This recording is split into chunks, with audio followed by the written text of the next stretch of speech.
Good evening. നമ്മൾ അടുത്ത illustration നോക്കാൻ പോവുകയാണ്. അടുത്ത ഇല്ലസ്ട്രേഷൻ എന്ന് പറയുന്നത് ഇല്ലസ്ട്രേഷൻ നമ്പർ 6 ആണ്. ഇല്ലസ്ട്രേഷൻ നമ്പർ 6 എന്താ പറയുന്നതെന്ന് വെച്ച് കഴിഞ്ഞാൽ, mister Vineeth enters into a 12-month telecom plan with the local mobile operator KSNL.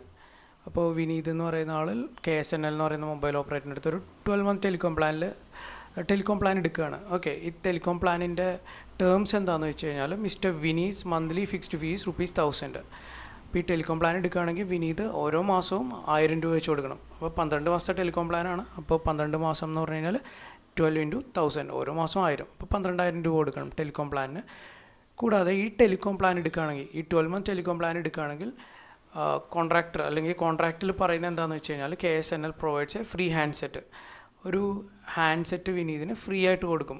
എന്ന് മുതൽ at the inception of the പ്ലാനിൻ്റെ തുടക്കം മുതലേ ഒരു ഫ്രീ ഹാൻഡ്സെറ്റ് കൊടുക്കും. അപ്പോൾ മന്ത്ലി ഫിക്സ്ഡ് ഫീ എന്ന് പറയുന്ന 1000 ആണ്. അങ്ങനെ 12 മാസമുണ്ട്. ഇപ്പോൾ 12 × 1000 12,000. പിന്നെ ഹാൻഡ്സെറ്റ് ഫ്രീ ആണ്. അതുകൊണ്ട് പിന്നെ ഹാൻഡ്സെറ്റിന് സെപ്പറേറ്റ് ചാർജ് നോക്കേണ്ട കാര്യമില്ല. ഓക്കെ, ഇനി അടുത്ത ക്വസ്റ്റ്യനിൽ പറയുന്നത് എന്താണെന്ന് വെച്ച് കഴിഞ്ഞാൽ, KSNL sells the same handset for ₹3000. അപ്പോൾ സെപ്പറേറ്റ് ആയിട്ട് വിൽക്കുകയാണെങ്കിൽ KSNL ഈ ഹാൻഡ്സെറ്റിന് ചാർജ് ചെയ്യുന്നത് ₹3000 ആണ്. And the same monthly prepayment plans without handset for ₹800 per month. ഇനി ഹാൻഡ്സെറ്റ് ഇല്ലാതെ ആണെങ്കിൽ ഈ ടെലികോം പ്ലാൻ എത്ര രൂപ? 1000 രൂപ എന്നുള്ളതിന് പകരം 800 രൂപയായി ഓരോ മാസം. ഇപ്പോൾ 800 × 12 എന്ന് പറയുമ്പോൾ 9600 വരും.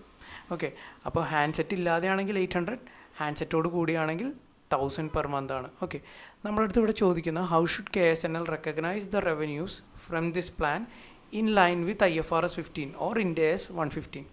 Ind AS 115 അനുസരിച്ച് KSNL ഈ പ്ലാനിൻ്റെ റവന്യൂ എങ്ങനെ റെക്കഗ്നൈസ് ചെയ്യുമെന്നാണ് ചോദിച്ചേക്കുന്നത്. അപ്പോൾ ഇതുപോലത്തെ ഒരു ക്വസ്റ്റ്യൻ നിങ്ങൾക്ക് എക്സാമിന് ചോദിക്കുകയാണെങ്കിൽ നമ്മൾ മസ്റ്റായിട്ട് അറിഞ്ഞിരിക്കേണ്ട കാര്യം 5 സ്റ്റെപ്പ് മോഡലാണ്. അതായത് revenue recognition using 5 step model. അപ്പോൾ ആ ഒരു 5 സ്റ്റെപ്പ് എന്താണെന്ന് പഠിച്ചു കഴിഞ്ഞാൽ മാത്രമേ നമ്മൾക്ക് ഇതുപോലത്തെ പ്രോബ്ലംസ് ചെയ്യാൻ പറ്റുള്ളൂ. അതായത് തിയറി പഠിച്ചു കഴിഞ്ഞാൽ മാത്രമേ നമ്മൾക്ക് പ്രോബ്ലം ചെയ്യാൻ പറ്റുള്ളൂ. അപ്പോൾ ഇതിൽ റവന്യൂ എങ്ങനെ റെക്കഗ്നൈസ് ചെയ്യണം എന്ന് അറിയാൻ വേണ്ടി നമുക്ക് 5 സ്റ്റെപ്പ് പ്ലാൻ യൂസ് ചെയ്യാം. അതിൽ ആദ്യത്തെ സ്റ്റെപ്പ് എന്ന് പറഞ്ഞു കഴിഞ്ഞാൽ, identify the contract first. Okay, എന്താണ് കോൺട്രാക്റ്റ് എന്ന് ആദ്യം ഐഡൻറ്റിഫൈ ചെയ്യണം. ഇവിടുത്തെ കോൺട്രാക്റ്റ് എന്താണ്? 12 മാസത്തെ ടെലികോം പ്ലാൻ വിനീതിന് ഓഫർ ചെയ്യുക. 12 മാസത്തെ ടെലികോം പ്ലാൻ എന്ന് പറഞ്ഞു കഴിഞ്ഞാൽ ഫിക്സ്ഡ് മന്ത്ലി ചാർജസ് 1000 രൂപ, കൂടാതെ ഒരു ഫ്രീ ഹാൻഡ്സെറ്റ് ഓഫർ ചെയ്യുക. അപ്പോൾ ഇതാണ് കോൺട്രാക്റ്റ്. അപ്പോൾ നമ്മൾ കോൺട്രാക്റ്റ് എന്താണെന്ന് ഐഡൻറ്റിഫൈ ചെയ്തു ആദ്യത്തെ സ്റ്റെപ്പിൽ. ഇനി കോൺട്രാക്റ്റ് ഐഡൻറ്റിഫൈ ചെയ്ത് കഴിഞ്ഞാൽ 5 സ്റ്റെപ്പ് മോഡലിൽ സ്റ്റെപ്പ് 2 വരുന്നത്, രണ്ടാമത്തെ സ്റ്റെപ്പ് വരുന്നത് എന്താ? Identify all performance obligations relating to that contract. ആ കോൺട്രാക്റ്റിൽ എന്തൊക്കെ പെർഫോമൻസ് ഒബ്ലിഗേഷൻസ് ഉണ്ട്, എന്തൊക്കെ പ്രോമിസസ് ആണ് KSNL അല്ലെങ്കിൽ ബിസിനസ് ഫുൾഫിൽ ചെയ്യേണ്ടത് എന്നുള്ളതാണ് നമ്മൾക്ക് രണ്ടാമത് ഐഡൻറ്റിഫൈ ചെയ്യേണ്ടത്. ഇവിടെ എന്ന് പറഞ്ഞു കഴിഞ്ഞാൽ KSNL വിനീതിനൊരു പ്രോമിസ് കൊടുത്തേക്കാണ്. എന്തൊക്കെയാണ്? 2 പെർഫോമൻസ് ഒബ്ലിഗേഷനാണ്, അല്ലെങ്കിൽ 2 പ്രോമിസാണ് ഇവിടെ കൊടുത്തേക്കുന്നത്. ഒന്നാമത്തെ to deliver a handset deliver ചെയ്യാന്നുള്ള ഒന്നാമത്തെ പെർഫോമൻസ് ഒബ്ലിഗേഷൻ. രണ്ടാമത്തെ delivering network service over 1 year. 1 വർഷത്തേക്ക് നെറ്റ്വർക്ക് സർവീസ് ഡെലിവറി ചെയ്യാം എന്നുള്ളൊരു ഓഫറും കൂടിയാണ്, അല്ലെങ്കിൽ ഒരു പെർഫോമൻസ് ഒബ്ലിഗേഷനും കൂടിയാണ് കൊടുത്തേക്കുന്നത്. അപ്പോൾ 2 പെർഫോമൻസ് ഒബ്ലിഗേഷൻസ് ആണ് ഇതിലുള്ള. ഒന്ന് ഹാൻഡ്സെറ്റ് ഡെലിവറി ചെയ്യുക, കൂടാതെ നെറ്റ്വർക്ക് സർവീസസ് 1 വർഷത്തേക്ക് പ്രൊവൈഡ് ചെയ്യുക. ഓക്കെ, അപ്പോൾ നമ്മൾ സ്റ്റെപ്പ് 2ഉം കംപ്ലീറ്റ് ചെയ്തു. ഇനി മൂന്നാമത്തതാണ് to identify the transaction price identify ചെയ്യുക എന്നുള്ളത്. ട്രാൻസാക്ഷൻ പ്രൈസ് ഇവിടെ എന്താ പറഞ്ഞേക്കുന്നത്? കോൺട്രാക്റ്റിൽ 12 മാസത്തെ ടെലികോം പ്ലാൻ എന്ന് പറയുന്ന ഒരു കോൺട്രാക്റ്റിൽ ഏർപ്പെട്ട് കഴിഞ്ഞാൽ വിനീത് മന്ത്ലി 1000 rupees വെച്ച് ഫിക്സ്ഡ് ചാർജ് കൊടുക്കണം. അങ്ങനെ 12 മാസത്തെ 12-month ടെലികോം പ്ലാനാണ് അല്ലേ. അപ്പോൾ 12 മാസം ഓരോ മാസം 1000 രൂപ വെച്ച് കൊടുക്കണം. അപ്പോൾ 12 × 1000 12,000 rupees. അപ്പോൾ നമ്മളിവിടെ ട്രാൻസാക്ഷൻ പ്രൈസും ഐഡൻറ്റിഫൈ ചെയ്തു. ഈ ഒരു കോൺട്രാക്റ്റിൽ ഏർപ്പെട്ട് കഴിഞ്ഞാൽ KSNL അവരുടെ പെർഫോമൻസ് ഒബ്ലിഗേഷൻ ഫുൾഫിൽ ചെയ്യണം, അല്ലെങ്കിൽ പ്രോമിസ് ഫുൾഫിൽ ചെയ്യണമെന്നുണ്ടെങ്കിൽ വിനീത് 12,000 രൂപ 1 വർഷം കൊടുക്കണം. ഓക്കെ, അങ്ങനെയാണെങ്കിൽ ഫ്രീ ഹാൻഡ്സെറ്റും പ്രൊവൈഡ് ചെയ്യുള്ളൂ, 1 വർഷത്തേക്ക് നെറ്റ്വർക്ക് സർവീസും പ്രൊവൈഡ് ചെയ്യുള്ളൂ. അപ്പോൾ നമ്മൾ ട്രാൻസാക്ഷൻ പ്രൈസ് സ്റ്റെപ്പ് 3ഉം ഐഡൻറ്റിഫൈ ചെയ്ത് കഴിഞ്ഞു. ഓക്കെ, ഇനി ട്രാൻസാക്ഷൻ പ്രൈസ് ഐഡൻറ്റിഫൈ ചെയ്ത് കഴിഞ്ഞാൽ നാലാമത്തെ സ്റ്റെപ്പ് എന്ന് പറയുന്നത് അലോക്കേറ്റിംഗ് ദ ട്രാൻസാക്ഷൻ പ്രൈസ്. എങ്ങനെയാണ് അലോക്കേറ്റ് ചെയ്യുന്ന ട്രാൻസാക്ഷൻ പ്രൈസ് അലോക്കേറ്റ് ചെയ്യുന്നതെന്ന് പറഞ്ഞു കഴിഞ്ഞാൽ SSPനെ ബേസ് ചെയ്താണ്, അതായത് സ്റ്റാൻഡ് അലോൺ സെല്ലിംഗ് പ്രൈസ്. അപ്പോൾ നമ്മൾക്കിവിടെ സ്റ്റാൻഡ് അലോൺ സെല്ലിംഗ് പ്രൈസ് അറിയണം. സ്റ്റാൻഡ് അലോൺ സെല്ലിംഗ് പ്രൈസ് ഇവിടെ ക്വസ്റ്റ്യനിൽ ക്ലിയർ ആയിട്ട് തന്നിട്ടുണ്ട്. ഹാൻഡ്സെറ്റിൻ്റെ SSP എന്ന് പറയുന്നത് ₹3000 ആണ്. അതായത് ഈ പ്ലാൻ അല്ലാതെ സെപ്പറേറ്റ് ആയിട്ട് ഹാൻഡ്സെറ്റ് KSNL വിൽക്കുന്ന എത്ര രൂപയ്ക്കാണ്? 3000 രൂപ. കൂടാതെ പ്രീപേയ്മെൻറ്റ് പ്ലാൻ, അതായത് same network service plan offer ചെയ്യുന്നത്, ഹാൻഡ്സെറ്റ് ഇല്ലാതെ ഓഫർ ചെയ്യുന്നത് 800 പെർ മന്ത് ആണ്. അതായത് 800 ഇൻറ്റു 12 എന്ന് പറഞ്ഞാൽ 9600. അപ്പോൾ നമ്മൾക്ക് ഹാൻഡ്സെറ്റിൻ്റെ SSP കിട്ടി 3000, നെറ്റ്വർക്ക് സർവീസിൻ്റെ SSP കിട്ടി 800 ഇൻറ്റു 12 9600.